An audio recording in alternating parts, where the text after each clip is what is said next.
He's just now making his return on Raw. What? That's the last spoilie I want to hear. He hasn't appeared on. Well, that was also on the. Do you get updates from the app? No, but that wasn't up. That was pretty much expected. No more wrestling talk. It's bonus time. Hi, everybody. Oh my God! That's right, Henry. You don't have hear anything about New Japan. More like Boo Japan. I will say, if you're not a cheap Popcast fan, neither is Ann Lewis, who somehow Dave wrangled into the episode. That's right, Ann Lewis. And. Yeah. Oh God, I gotta stop. Well, it is. Yeah, I don't know. Well, hey, they're just the patrons. Who cares? But hey, by the way, guys, patrons. We're just squeezing this in. We'll be hearing this tomorrow. We're doing Monday Night Movies. Obviously, you guys are aware of that. We're doing Super Mario Brothers. Or we have done Super Mario Brothers. We have done Super Mario Brothers, hopefully with both Michael Raparez and Diana. What? So the whole day we've been This is trying a to full figure house. out how to get that working. I don't know if that's going to happen. Hi, Mike's. Can I just go home? Now, you don't know this, but yes, well, I'll have 15 minutes in between to make that work. Well, I'm glad I brought that stand thing. For indeed. We got a GoPro suction cup for that better GoPro camera. It sucks. I timed it for Guardians. We got about an hour and 44 minutes out of the camera. This seems like the Super Mario Brothers is 1 hour and 44 minutes and 46 seconds. So I don't think it'll make it in our battery, thanks to some beautiful listeners coming tomorrow. That's also a movie we gotta wait till the very end, right? Isn't that at the very end of the credits when that? No, it's a when the Wii salesmen show up. No, it's a pre-credits. Is it? Teaser for the. Oh, hand me that envelope, by the way.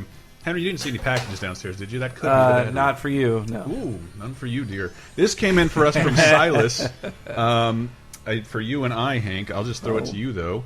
It is like a autographed. What? #1 of Sex Criminals, Wow. I believe, signed by Chip Zdarsky. I love Chip Zdarsky. I don't think that's Matt Fraction. Man, that is great. Hank plus Chris, heart, love Chris.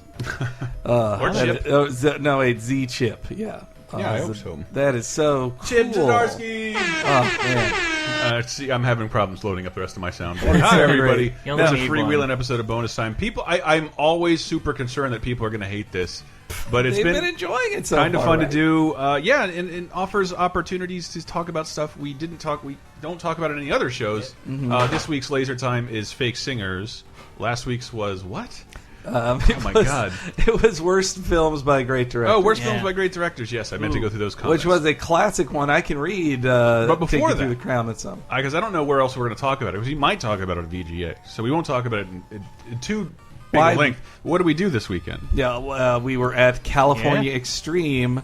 That one of two big gaming events. We weren't in Las Vegas. We just went an hour down south to San Jose. It was only an hour. It felt like longer. Yeah, I mean it was an hour one way. So yeah, it did feel like long. Maybe Michael drove some of us. You drove with Grim. So Grim picked me up like a block from my place, and it was a bit complaining. No, that was a humble brag. Bloody. Yeah, I only had to walk to 2 blocks to get to my Hit a rose on your nose, Dave. But it was a longer drive.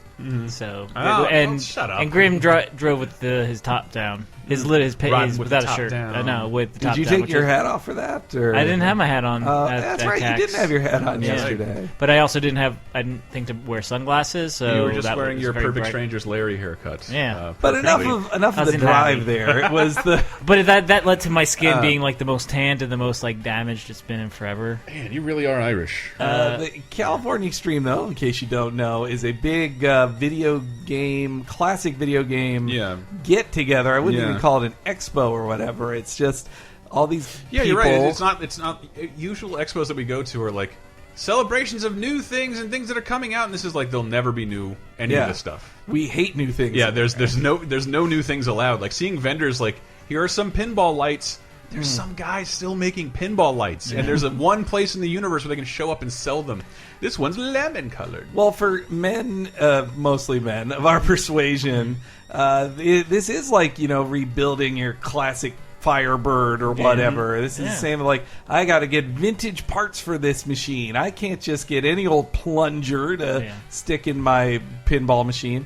Though I'd gotten my fill of pinball machines in Vegas last week, so I didn't play much pinball. But I will say, this year it always had all these great selections of old 80s machines. But I'd heard in the past that there weren't usually a lot of 90s machines. That there really grew. Because 90s machines apparently were made for money purposes. They were meant to be switched out in a lot of cases. Like a Capcom cabinet or a Sega cabinet or whatever played lots of things, not just Virtua Fighter. The CPS board, if you don't know, that's the Capcom whatever. It's literally like a console for Capcom arcade games that you could swap in and out. You could swap things in and out. There are these huge boards. They come in different colors. It's kind of neat, but it doesn't compare to what was the one game last iRobot.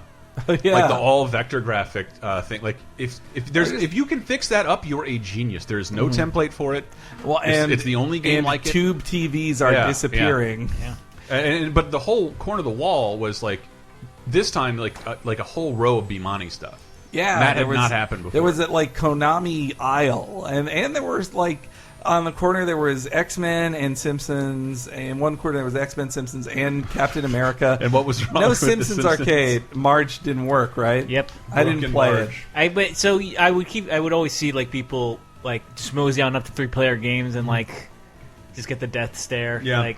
We're leaning on this controller for a reason. We don't want anyone touching it. And but it's so hard to get in on any machine there that if you see what you think is an opening, you're like, I'll be Marge. You're like, don't everybody has to explain that to them. And you can buy machines there, too. Yeah. Also, what I was most shocked by was the row of Nintendo machines were some of the best kept machines I'd ever seen. I doubt they were original parts because people print new ones of all the cabinet art and everything. But whoever owns those was taking such good care of them. It was amazing. That was the best Popeye and Donkey Kong machines. I tweeted out a picture of those didn't look like tube TVs inside. The level of detail on them did not look like a tube TV. I don't know. Michael was pointing something out because I guess I'd rarely ever seen asteroids. And the shot. The shot that you fire is so bright. It is so that since that machine has one color, it just has two distinct levels of color of white. And I just hadn't seen that in years. How bright your shot is in asteroids. It's so beautiful. And we caught up with our old buddy Dan Amrich. And we did. I got to say that because we shot some video down there too. Unfortunately, I am going to edit it, which could mean this week, next week, or next month. Because you haven't even seen the video I did at the Pinball Museum. Oh, wow. That was months ago. But Amrich was he filmed some of those. He filmed some stuff. I walked around. We all walked around and showcased things that we liked, but we just took Dan on the floor and filmed him pointing out things you never knew. You never ever knew. And that's what I told him too. That they have events there. They have a trivia contest that Dan hosts too in this game, which unfortunately we missed this year. We were too busy eating barbecue. But Hollander Cooper, it was worth it. But anyway, at those trivia things, I was thinking, I bet I could do okay in this. And then when I watched it a couple of years ago, almost every question was before 1985, which I'm like, I don't know that much about games from before that. If it's pre the NES, I don't know much about it. No, I don't. Yeah, all the arcade stuff that came out in the really late 80s, early 90s, that's what I'm familiar with. Everything else was either at a rec center or a summer camp. Yeah, and so it's fun for us too to be we still get to feel kind of young there, even though most things in the game universe make me feel old now. No, that's great. At this place, I can feel young. This Jungle King machine's older than me. I still got all my hair. I don't have a wife leering at me, holding onto a baby that I'm not tending to. Yeah, I will say our lady pals apparently were getting hollered at a lot, Carolyn said, which I would figure if you I apologize for that. I would think an arcade convention, the people there are just slightly more innocent than an E3 or what I would guess is that Con. if you're at that convention and you see a woman, you should assume she's somebody's wife, or girlfriend who was dragged. I did. The weird thing was twice, I was just filming stuff, filming arcade machines, and God, it sucked. And then I realized, girl. Well, there's like sometimes there'd be a girl at the cabinet, and like I was kind of trying to get like people playing. I didn't care who it was, but then I wasn't even paying attention, and I just no. I'm like, oh my god, I'm so I didn't know you didn't want to be filmed. I swear to God, I'm not a creep. Well, yeah, because in her mind, she's like another creep filming me. You're taking my picture. I'm like, please look. I am pointed at the Frogger cabinet, which you, by the way, have not gotten away from, and I need a shot of. Well, I mean, just think of the ladies who are dancing at the DDR machines. Like, do you think they're not thinking like, we got me on film, and like I will never look less cool in my life because I'm not a dancer, but I do like playing DDR. Even the people who are great at DDR do not look great doing it because they're all like leaning back on the bar, just like they're just feet. robot. It's the best. The most of the best DDR players I've seen have a robotic kind of just like I learned everything in this tap tap tap tap tap tap tap tap, and it's like you're just stomping fast. There's no dance. That's the weirdest part of CAX is just like these people are probably not going to play anything else the entire time. Yeah, but did you see that guy? The guy Carolyn and I wanted. Well, Carolyn wanted me to play. I did not. I swear to God, I didn't really want to. I knew I was going to get all stupid sweaty. But we were waiting for a guy to get off, and he just wouldn't. He just kept playing like those old arcade rules. I got next. This guy did not abide by that. Well, and then he got off. We didn't mention every machine is on free play, so you can't quarter up or run out of money. Yeah, but the guy gets off, and his shirt just says DDR slut. Never seen that shirt before. Probably never will again. I challenged Carolyn to a couple. We play some versus puzzle games usually, and we play Magical Tetris and Super Puzzle Fighter 2. And she beat me in both, but it was by one game in both of them. We did a best of 9 series on Magical. I've beat Carolyn at like one game in my life. If she will play you in it, she'll probably beat you. Yeah, probably. It's weird. She's strangely one of the more competitive people I know when it comes to games, and the shit she's good at, she is really fucking good at. But she's so modest about it, though. But I don't fucking buy it anymore. I've watched her trounce me at too many fucking games, especially like the more strategy and stuff that like my brain can't handle. Just ruin me. She'll be teaching me how to play the game and then beat the fuck out of me while I'm learning. I got so close on. Well, so I beat her in the first round on Super Puzzle Fighter, which I was expecting to get beaten 2 in a row. And I was like, hey, I think I got a chance here. Maybe Carolyn's off her game today. In the next round, she beats me in like 20 seconds. Jeez. And the next time it was still a little close, but anyway, yeah, it was a fun time. Which also, let me tell you guys, before that. As long as we're talking about things we did, I was in Vegas last week. And Las Vegas, the older I get, the more fun I have in Las Vegas. And the more I want to stay there. That. Well, the gambling was great. Las Vegas is a place for boring people. There's so many fun things. But the older you guys get, and I want to get drunk in public and misbehave, you're like, you fucking Marge from the Marge vs. C and Scratch. Don't do that! Don't do that! Like, the whole point of living is to do things you're not supposed to. It's great. Take that, you dumb squirrel. And Homer couldn't realize that squirrel was Marge. But that's not how I was in Vegas. I got like the drunkest. Because you're expected to be drunk and misbehave. Well, because you have open container law. And there's no open container laws there, and people give you free drinks if you sit in the machine long enough. And they also give you those cool cards when you're outside. They didn't touch one of those things. Oh my god! But what I did enjoy, I want to say, I really enjoyed the Adam West Batman slot machine. What? Well, citizen, take a look. That's John Wayne. That's all right, Catwoman will get away. You have to talk like you're about to sneeze, but can't. Choke an A-bomb. Commissioner, you're calling to let me know Catwoman is on the prowl again. God, I can't. And it had original Adam West dialogue. That's what I love.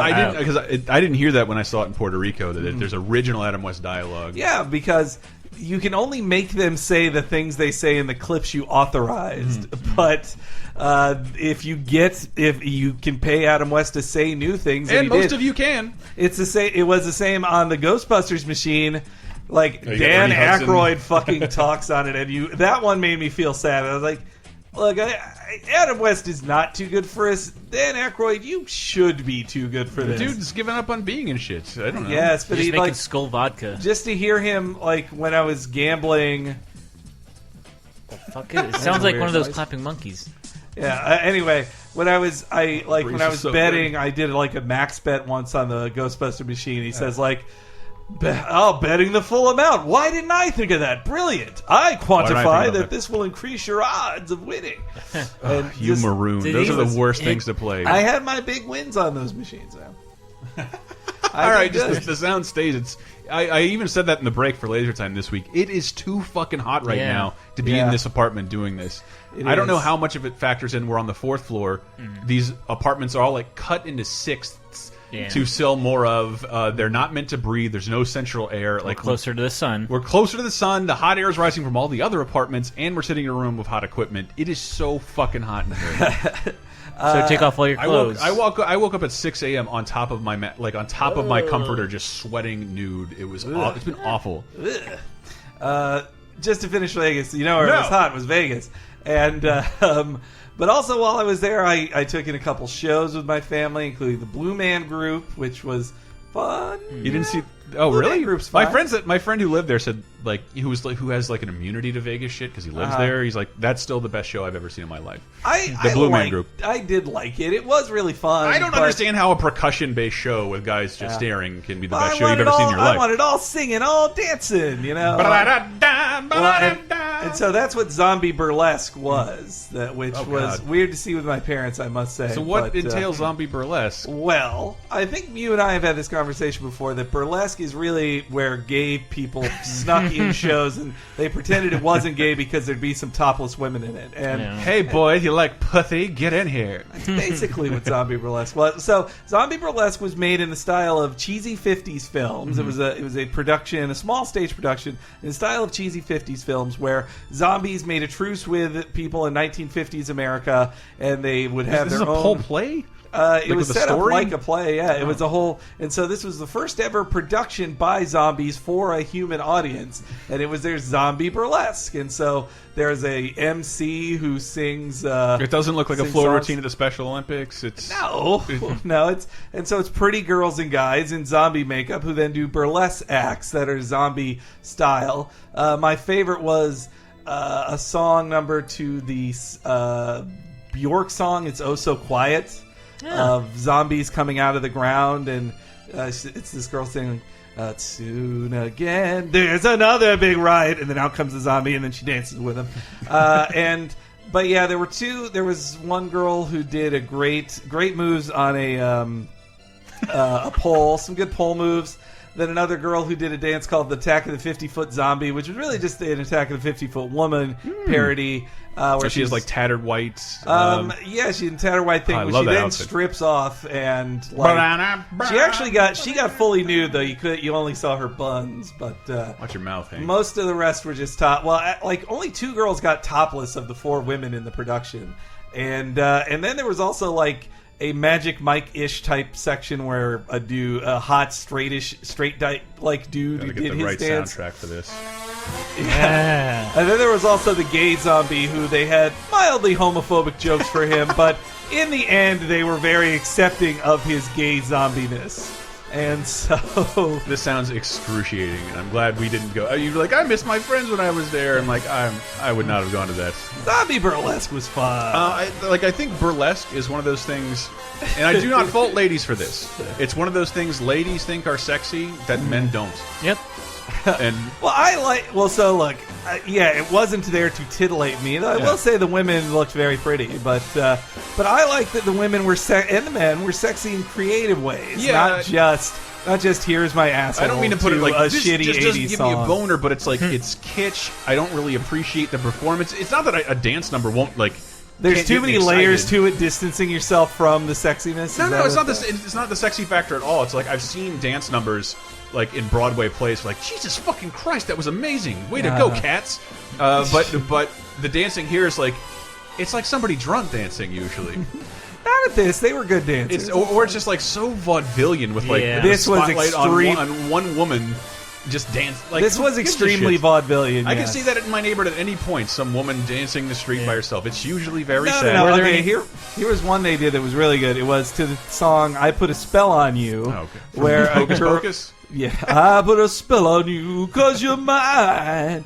Screaming Jay Hawkins. So a dancing lady comes out and she seems to be a zombie holding a a severed hand, but it's really her hand through a fake glove, and so she's pretending her hand, this fake hand, is taking control of and is stripping her, and so then it's this weird.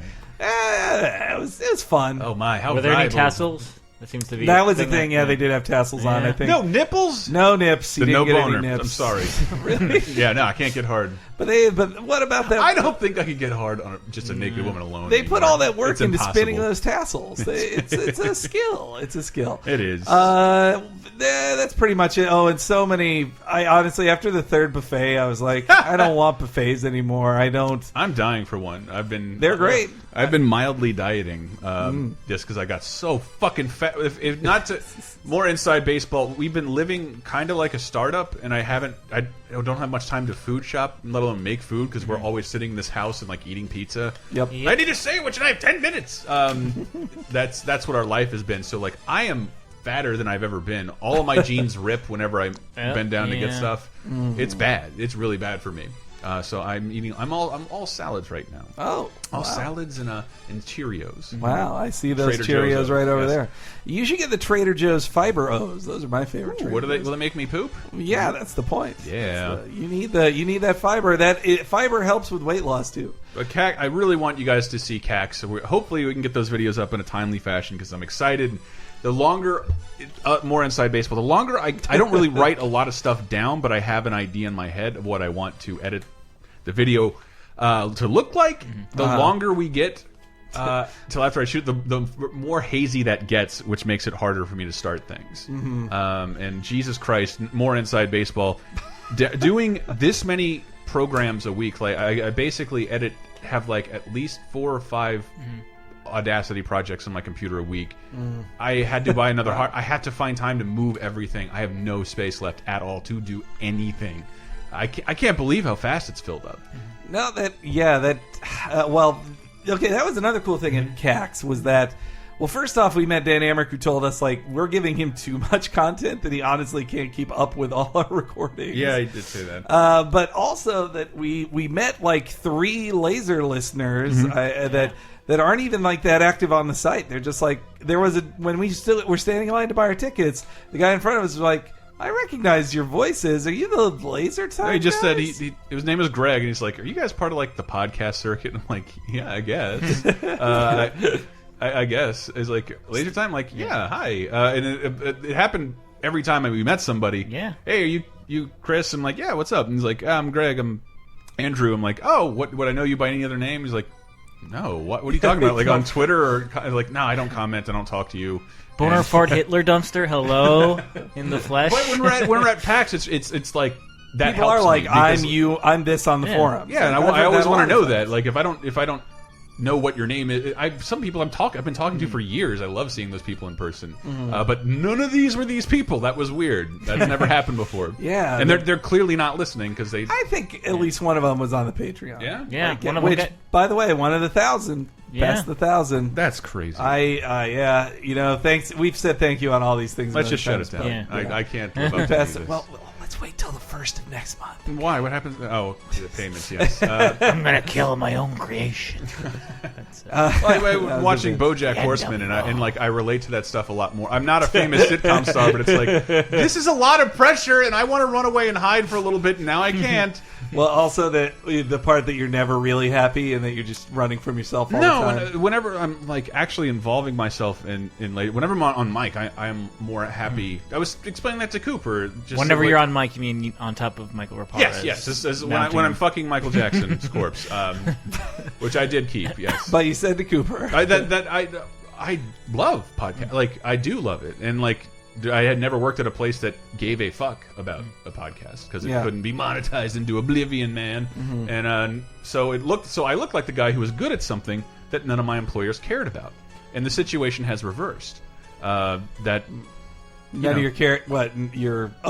employers really do care about it. Your employers, like for the first time, it's like the priority. Like we have all these other incentives, but you guys don't give a shit about our videos. You don't give a shit about any articles that I write.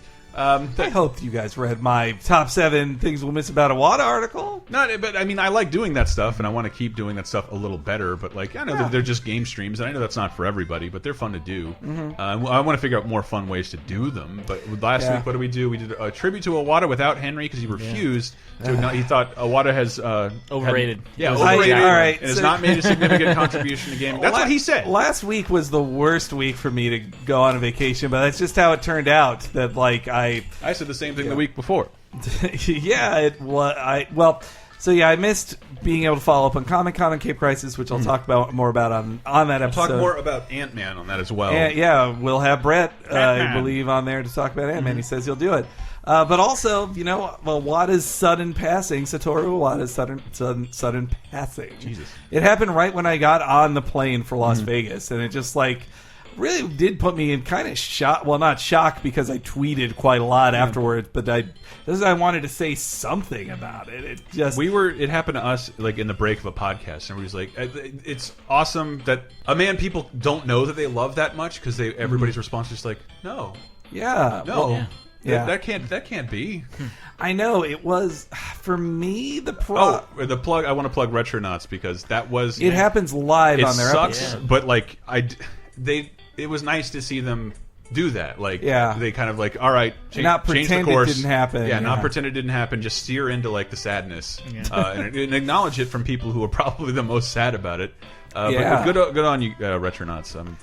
No, that was really good. But yeah, so I was reacting to it and tweeting out links to other good stuff and retweeting all these very interesting things. But yeah, it was kind of feeling like if you've had a loved one pass away before. For me, I've been lucky enough that it's only been older relatives mostly.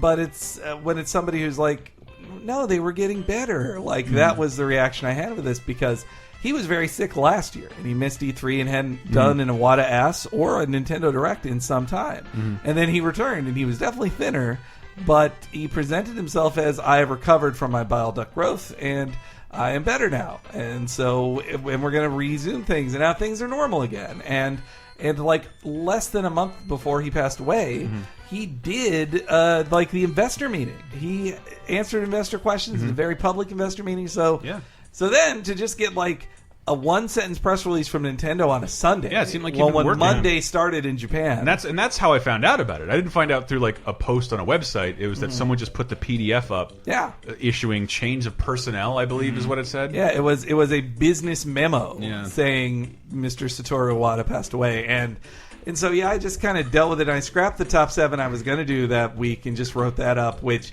some people, actually nobody said, like, you guys are taking advantage of his death or whatever. But it really, as I said it in another piece, I was coming to terms with Iwata's passing the only way I knew how, which is through a numbered ranked list. Because I was, I did a lot of things at Games Radar, but one big part of, like, Nintendo was a huge part of my professional life, on top of being a big fan. Yeah. And I watched pretty much every Nintendo Direct live when it happened, including the 4 a.m. ones. And you feel like you get to know Iwata because he was so personable in them, And I love that picture on the.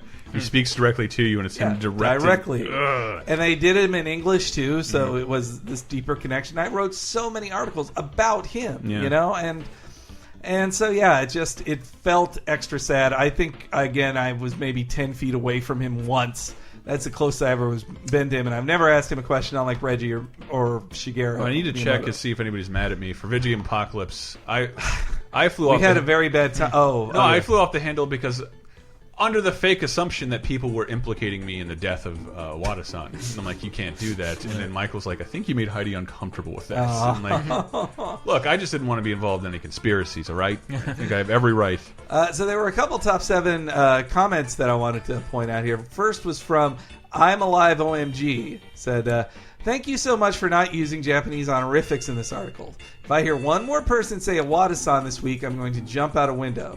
I wish I had anything more to say, but I've never touched anything Nintendo-related in my life. Wow. So I'm a bit disconnected, but the news hurts all the same. I did see a lot of people who were annoyed by that, but I worked at a Japanese company for 2 years, and it's like, you don't really say Mr.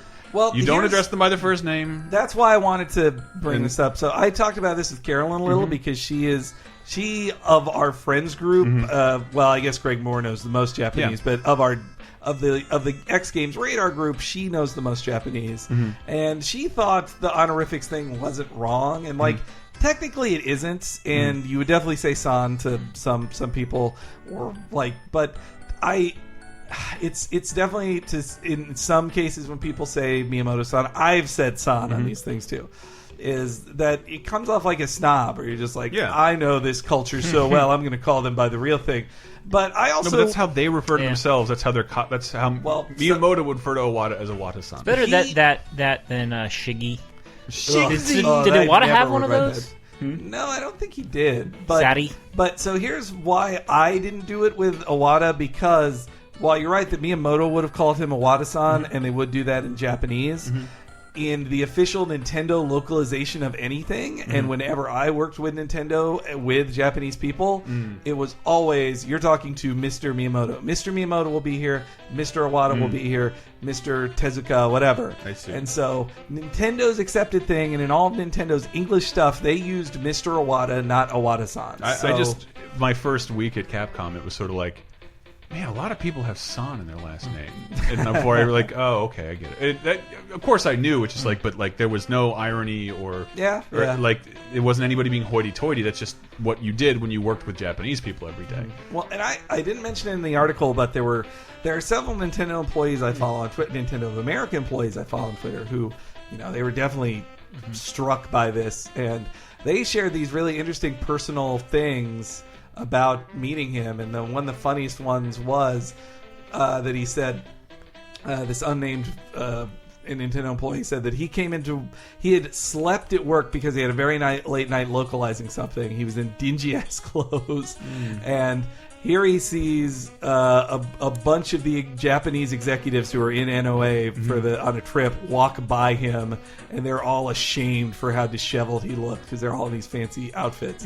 And then meanwhile, Iwata's there, and he's well dressed too, but he's actually talking to the guy and says, "Oh, hello, nice to meet you." And you smell.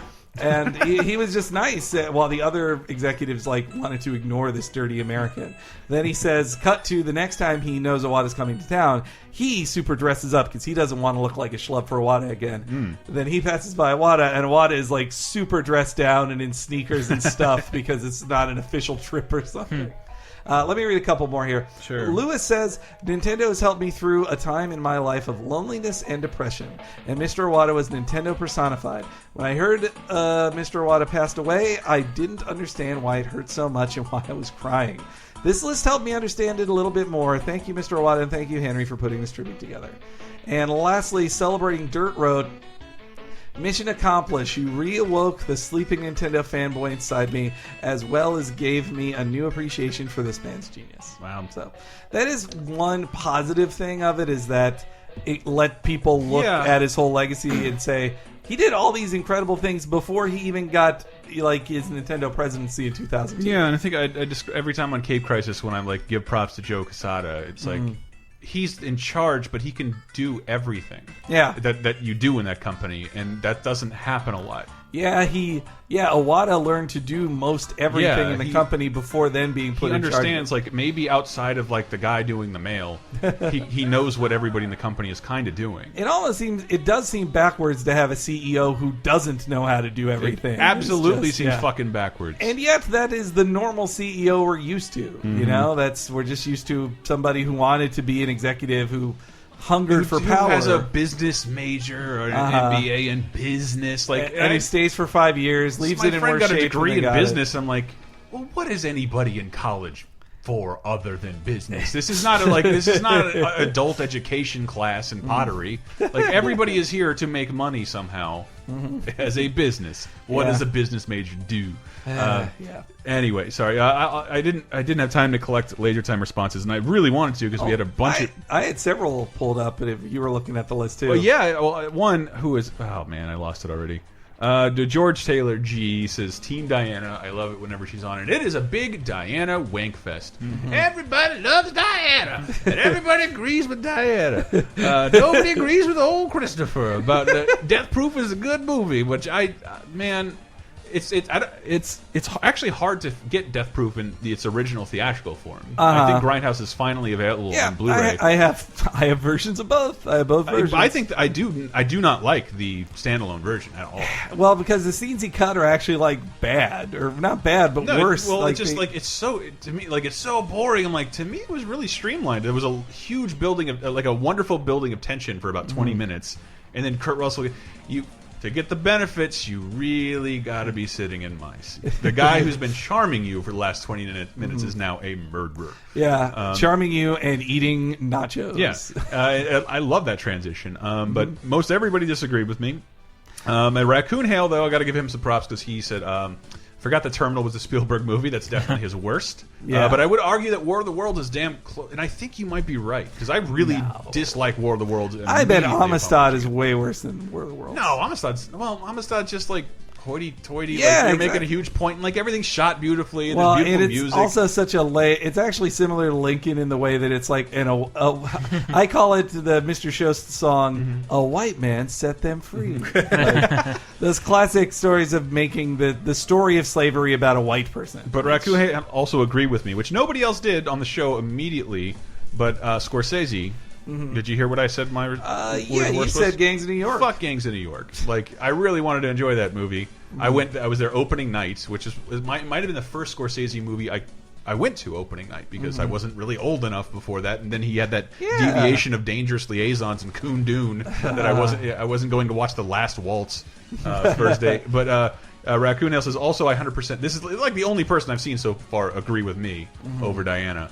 Also, I 100% agree with Chris. Gangs of New York is hot garbage without Daniel Day-Lewis. DiCaprio's acting is being smug or yelling. Cameron Diaz is a terrible casting choice. Yes. You kill Liam Neeson 5 minutes into the movie. Brendan Gleeson and John C. Reilly are pretty much wasted in the film. It's terrible through and through, and it really builds into this myth of Daniel Day-Lewis that he is that fucking good at acting that this movie was nominated for anything at all. Also, bullshit on Adrian Brody winning Oscar over Daniel Day-Lewis. Indeed. Yeah, look, Daniel Day-Lewis part in that though was perfect. He just was. What?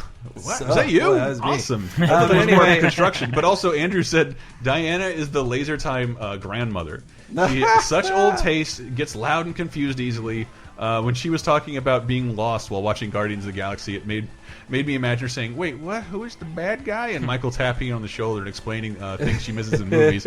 I know this sounds like an insult, but I actually do enjoy her ramblings. She repeats herself a lot and still charming, like a grandma. Oh, stop it. What is this person's bad graphics? Says, "Hey Chris, how about a timestamp on these articles? It doesn't show the date anywhere. In the URL, it does." Also, the date is right there, and your comments. And also, every comment tells you too. But yeah, hey, we appreciate your notes. Yeah. There was so much talk. Death Proof was the biggest point of conversation in there. I did like the suggestion from Little Deuce Deuce saying that they want us to do the opposite of best films, great films by bad directors. I would argue, Uwe Boll, P.W.S. Anderson, Michael Bay. That will be way harder. Way harder. Well, because you have to watch a lot of shit. Yeah, like most of that stuff, we're not terribly familiar with those directors' works, and then trying to objectively decide on which one is the best.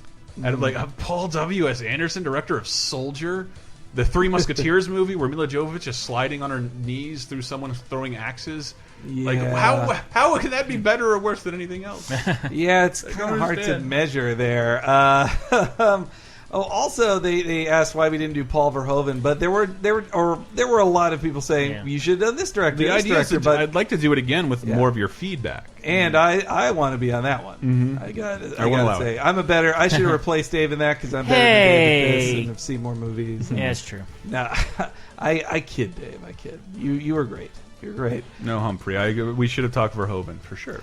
I mean, I'll just say now it's probably Hollow Man, but I haven't seen it. He's probably done a lot of terrible shit. He hasn't done shit. He did fucking Black Book, and that's it. Like, I don't know. Black Book at least had something to say when he buried a woman. I bet he's doing a bunch of Romanian productions you want nothing to do with. Probably not. Well, you know what movie I did see that I wanted to talk about briefly, but just at least recommend? Ex Machina.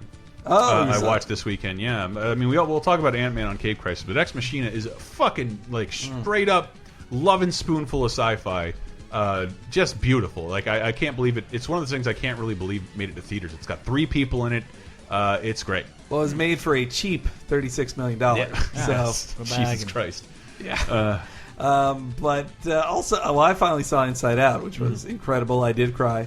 I feel like it's like now the Turing test or whatever. Not Turing test, Voight-Kampff test.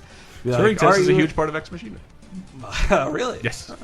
But I just knew that from the Alan Turing movie. But anyway, no, it's like the Voight-Kampff test of like, are you human? Did you cry at this? And you have to say, oh, I cried. I cried.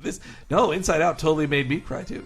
And also, we talked about BoJack Horseman. Season 2 is amazing. You got to watch BoJack Horseman. I'm saying that so weird. Hirschman. And also, they put up 3, not just 2, 3 new comedy specials that I'm loving on there. Yeah. Dave Attell. That one's great. I saw that one. Roadwork. Yeah, it's fucking awesome. Wow. It shows why Dave Attell is I haven't one of the best heard of anything from him in ages. He's so old school. He doesn't like record shit or do specials, but just is like a touring comic. And this is a great reminder of why everybody considers him the best. Yeah.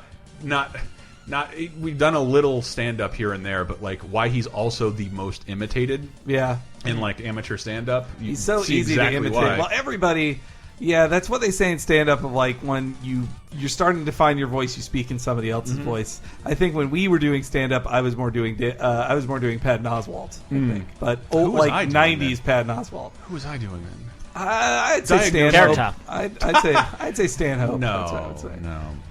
No, I'm not saying you're as brilliant as Doug Stanhope. You motherfucker. But anyway, there's the Dave Attell Roadwork tour. There was the Crowdwork tour by Todd Barry, which I watched some of that and it was great. And then Eugene Merman has a new stand-up thing long title. A vegan on his way to the complaint store, I believe is the name of it.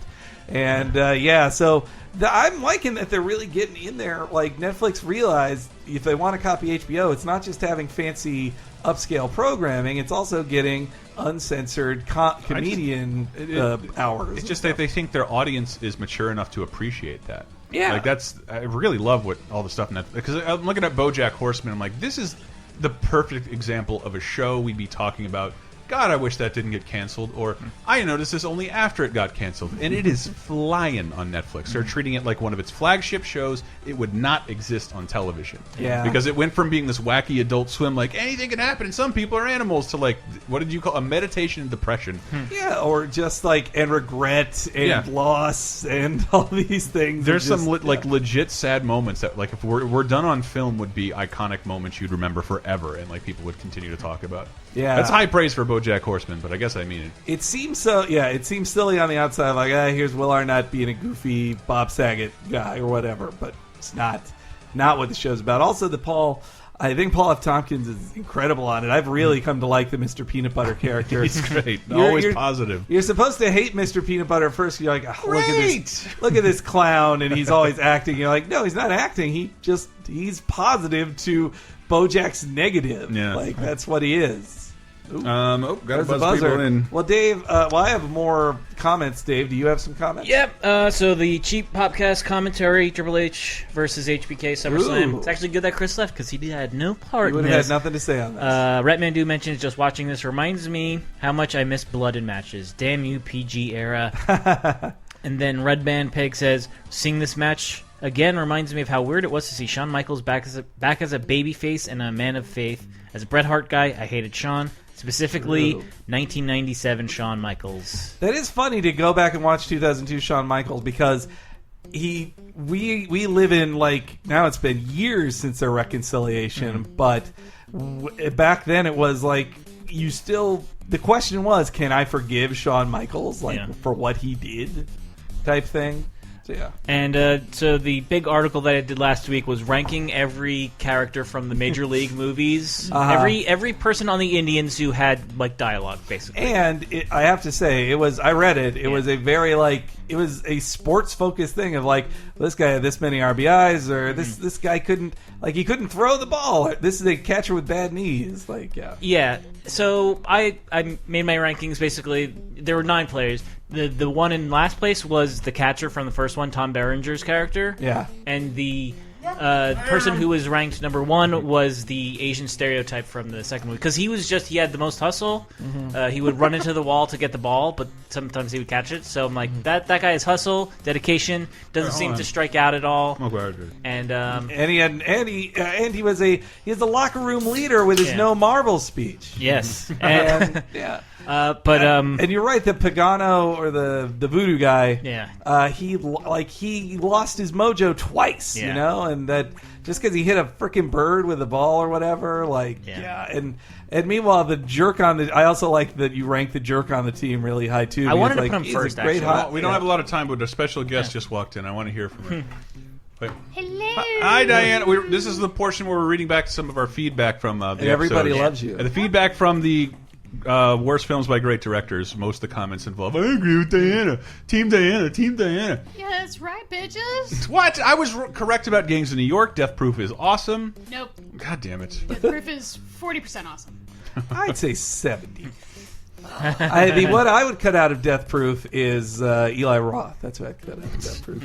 I think he's man, fucking bitches, let's get them the fucking Jaeger bombs. They'll drink whatever the fuck. Henry, that's how men talk. I can't stand it. It is. That's what I hate about that guy.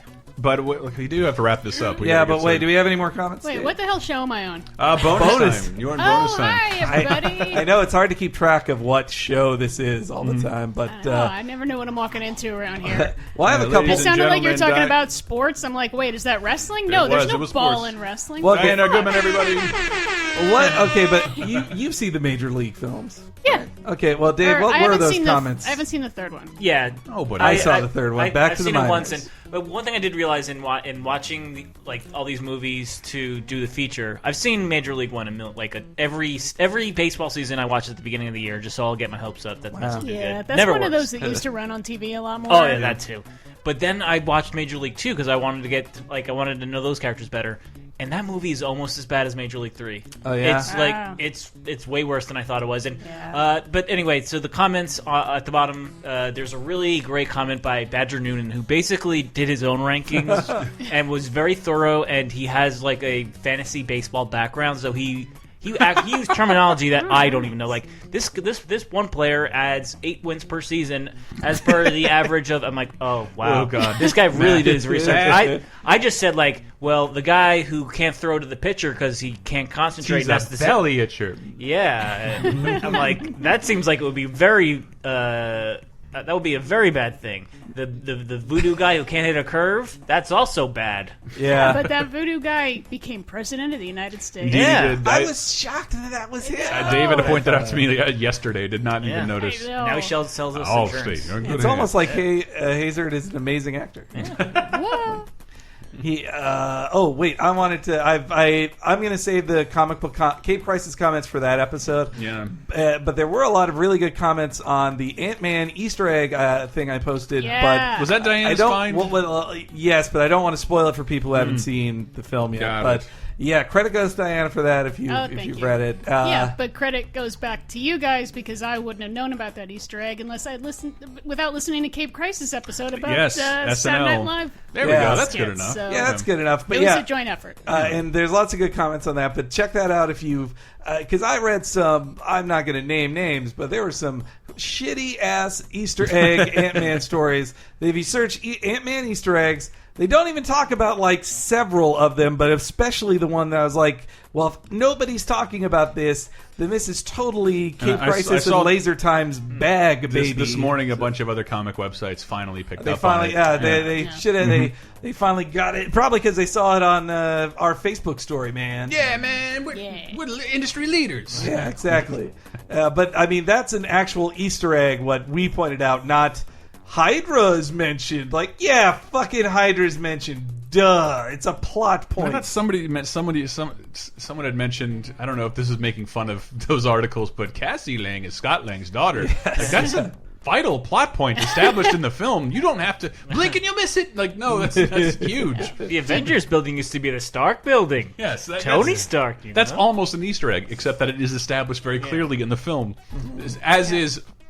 Never mind. I don't want to say who's in the film and who isn't. Let's not spoil things. Yeah. Yeah. All right. Yellow Jacket is from comics. Well, I guess then we should call it a bonus We time. do. Then. We got to set up. Hopefully the GoPro will make it through. I do love that cam review. Yep, Monday Night Movies this week is Super Mario Brothers, and Diana was good enough to come by and be. I don't know where Michael is. He's en route. All right, good. All right, but that's been bonus time. Thank you so much for your Patreon donations. We got Cape Crisis, new episodes, new episode of Cheap Popcast up this week for Battleground, new Video Game Apocalypse this week, of course. Probably a new VG Empire, I believe. Yeah, we recorded it. Yeah. We'll be streaming some Batgirl DLC for Arkham Knight, celebrating a certain doctor's anniversary for the Nintendo stream. And we may have a surprise stream this week too. Oh yeah, let me know. Look, I'm in email contact with somebody special. So oh boy, don't get too excited. Gauge your interest correctly, but we'll have a special guest, somebody who makes a game, and so let's just cross our fingers that this person is available. Can do. So I've chosen the last few episode closers. Please Would you care for another? Give us one. Well, inspired by the Major League list that I wrote, and the fact that Little Deuce Deuce, he had a comment that we mentioned earlier. Yeah. He's got a great YouTube channel with You don't know what he's got. Yeah.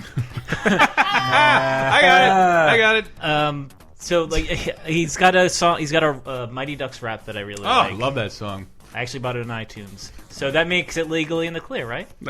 Please don't sue us, Little Deuce Deuce. Yeah, we like you. I know I could count on Diana to make a pre-1970 reference. You missed the comment where somebody called you Laser Time's grandmother. Oh God! I don't think she wanted to hear that. No, she did bring I'm us all bag embracing lunches, though. That was nice. Yeah, and ribbon candy. Well, I love. It's my birthday observed today, so I Happy reminded birthday! how fucking old I am. I am 48 years. Wow! Well, let's go celebrate. I'm just lying up now. Let's celebrate Diana's birthday. We're going out with Little Deuce Deuce Mighty Ducks song. Check it out. Thanks so much, everyone. Good night. My real name's Carlos Estevez, and my brother is Emilio Estevez. He played the coach of the Mighty Ducks. He was a hard-ass boy and didn't give a fuck. But the 5-0 got him driving drunk. Made him coach a team who really sucked. He was a part of his community service, but all his hockey shit made him nervous. Coach Bob Big played as a kid, but he missed the shot and lost his championship. Now years later, he's the coach of the Ducks, and he's got a bunch of kids who fucking suck. Except for Charlie Conway, he was pretty decent. He grew up to play Pacey on that show, Dawson's Creek. I don't wanna wait for our lives to be over. I wanna know right now, what will it be? I don't wanna wait for our lives to be over. Will it be yes or will it be sorry? Pacey helped coach to defeat the demons. They won the game, they couldn't believe it. Motherfucking Ducks in a flying V, celebrating flawless victory. You know the Ducks always got my back, so you better watch out for the quack attack. Quack, quack. Quack, quack. Every day people say to Emilio, what's up, coach, what's the dealio? Real deal is don't fuck with the creek, cause please fuck you up with a triple D. Every day people say to Emilio, what's up, coach, what's the dealio? Real deal